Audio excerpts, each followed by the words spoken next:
Hey guys, welcome back to my channel. So this video and the subsequent one will be late to the party.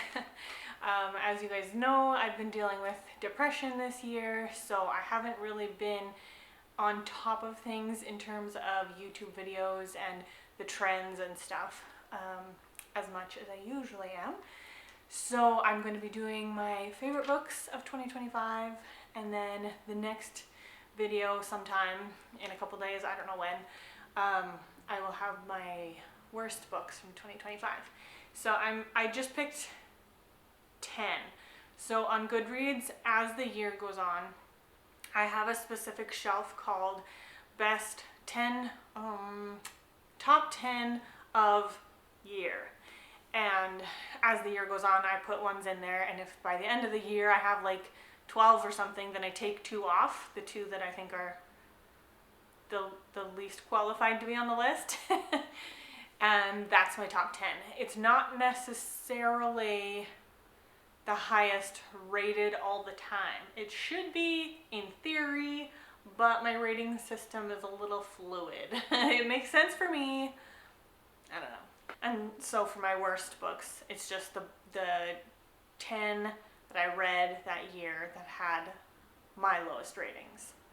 So they're a little bit different on how I got to these 10s, but let's start with the best of 2025. Okay, so I have my little list here, and maybe I'll go lowest rated to highest rated. So I have one 4-star on the list, and it is Squire of Truth. So that is a Jill Williamson book. It's number 1 in the Blood of Kings Legends series, and I was actually really surprised with how much I liked this series. I don't think I've finished it yet, and I haven't looked into the details or how this series came to be, but it seems like Jill Williamson wrote book 1 and then she outsourced authors to write the rest. Like, there's a different author for book 2, but presented by Jill Williamson. So yeah, I'm not really sure the mechanics of how that all works in the author world, but this was book 1 and I really liked it, so 4-star. The next ones I have are 4.25, and that is The Promise of Peace, which is number 4 in the Scottish Crown series by Carol Umberger. Again, this was a series that I read last year that I really liked a lot, and I breezed through them so quickly because I was just having a good time. And each of the series in this book, I think, and in the previous series as well, they are in the same sphere, but different stories, I would say. You know, like some series, I wish there were like terms for this. Like some series is like one cohesive story told in multiple books, like The Lord of the Rings, okay? Or like, you know, the Ravenwood Saga, or, you know, these books that the first book ends and fluidly moves into the second book where we're still with the same characters, the same stuff is happening. These 2 series that I've just mentioned are not like that, but they are connected. Like, it is the same general people, you know what I mean? I wish there was like terminology for these to differentiate. The next one is a 4.2 star, and that is Lord of Winter. This is book 2 in the Blood of Kings Legends. Like I just mentioned about Jill Williamson, she is presenting Andrew Swearingen. I don't know. Anyway, so he wrote the book, but she's still introducing the author in this way, I guess. Anyway, I really like that one as well. I gave it a 4.25, so I'm liking that series.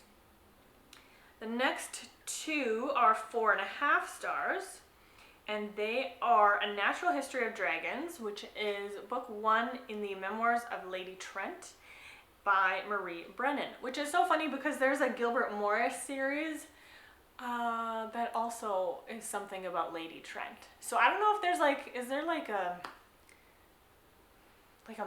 myth or something, like, you know, like a Sherlock Holmes kind of personality from history called Lady Trent? That there would be multiple, you know what I mean? I don't know. But anyway, or it could be just coincidence. This one I gave 4.5 stars. I really, really, really liked it. And again, super surprised by it because it's not a Christian book. It is just mainstream. But one of the things that I really liked about this book was it featured a married couple for almost the entire book. Most of the time, it doesn't work that way. Like, there's always like the falling in love, and I guess they did kind of have an arranged marriage, so it was a little bit like that, but it wasn't really at all like a typical arranged marriage book format, you know? So I really liked that because they chose to get married to each other, they liked each other. This was good. It was just the love part that had to grow.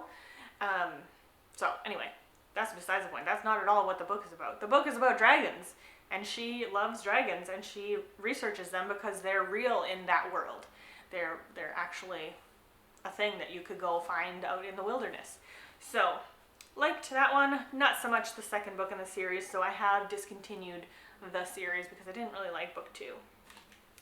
The next one at 4.5 stars is Mrs. Jeffries and the Silent Night by Emily Brightwell.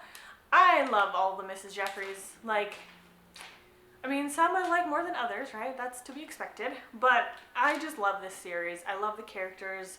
I'm so connected to them, which is a big deal because if you guys know my reading, I don't connect to characters very easily.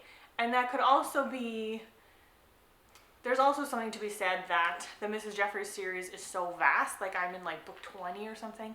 So I've had like 20 books to get to know these characters. So it's easier to connect to them when you've spent all this time with them instead of just like 1 book or 2 books, you know? Anyway, I highly recommend the Mrs. Jeffries series. It is a British historical setting. We have the lady that's in charge of like the house, managing the house. Not a maid. I don't remember what her name or what her title is, but you guys know what I'm saying, right? And her and the rest of the house staff help their lord, or like the owner of that big estate that they work in. They help him with his cases because he is an investigator. So it's really good. I like it. Oh, I ripped my paper. The next book is Holier Than Thou by Jackie Hill Perry at 4.75. That is Christian nonfiction. Really liked it. Very good. And then we have 4 5 stars in the entire year. I had 4 5 stars. So if you know anything about how I rate books, that's pretty typical. Like, I don't have a lot of 5 stars in a year.